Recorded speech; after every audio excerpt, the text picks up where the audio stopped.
kaka. Deux paquets. Ah, deux paquets. Deux paquets, moi, je dis de là. Ya okanga mibale.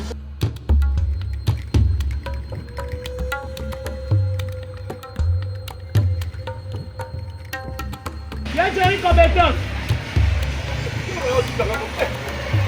Maman, bonjour. Bonjour, papa. Ça va bien, hein? Oui, bien.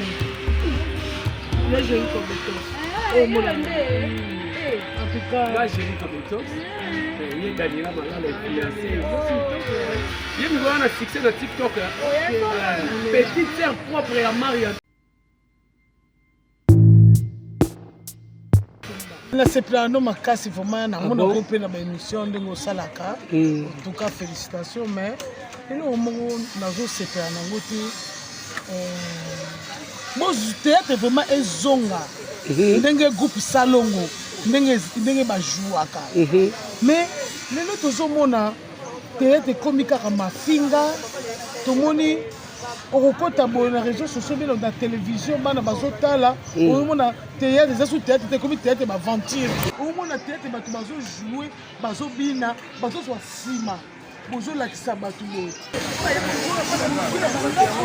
bana bazotalaka bo okomi mwana akomi kotambola azotya boye c'est normal à comprendre yo sœur na moni nga olobi ko monani dipine dipine moni nga oyebi mutu nga na lobela nenga za kutu aza influenceuse Daniela Malala nazolinga pe akota na style ya kosalaka promotion ya actrice na biso pe Belgique omona na TikTok parce que na TikTok ana succès songa naza na YouTube ozomona omoni biloko oloba oza na raison omoni problème ezani bacongolais Kabila le père alobaka to se prendre en charge tant bomoni elo mwa mabe po bosani po boyikote yango yo mozongisi nga na groupe salongo.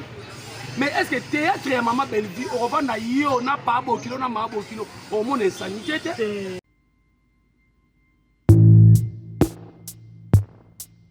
ato bazo sala ba théâtre ça na ba insanité ba nji Daniela bayebi bango te bayebi bango mais bon y côté bango ndé boleka na ba réseaux sociaux parce que papa Jerry tout le monde a yo au sein de l'émission pas maman nga naza nani pona te ya bango soko lobi na ye akoya na papier on a beti ya munene je connais l'anniversaire et son jeu aya bambia on internet mais ça qui ton côté mais Belle-Vie kandi maman asaka ba théâtre na ye ozomona ezo édité mona oyo kino te na ndako tia le méga toza na photo tia méga Daniela ozuka leti asa leti ba chaîne filo ko ba Daniela mo pesi wa notele 1 giga ataka ba théâtre Belle-Vie au monde côté ya théâtre Belle-Vie ezaka na insanité te yango moni pa la biso famille bota to baka musenzi azalaka te na famille donc boyi côté ba théâtre wana au monde mutu azo finga bato akatela bato ka mangala mabe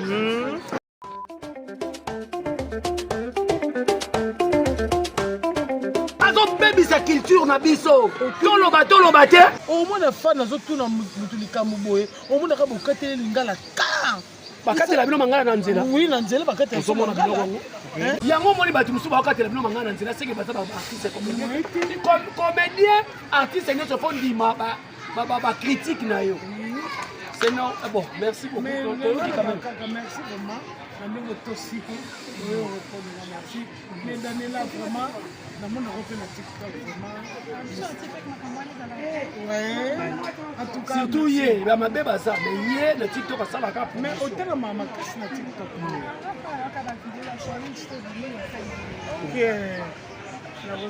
voilà na sepeli sœur na ngai merci un salon make-up salon c'est Gisèle ma Gisèle amazo ma Gisèle bon ma Gisèle yo bongo nanga naza venza muninga buta wate tiare oh yo motalanga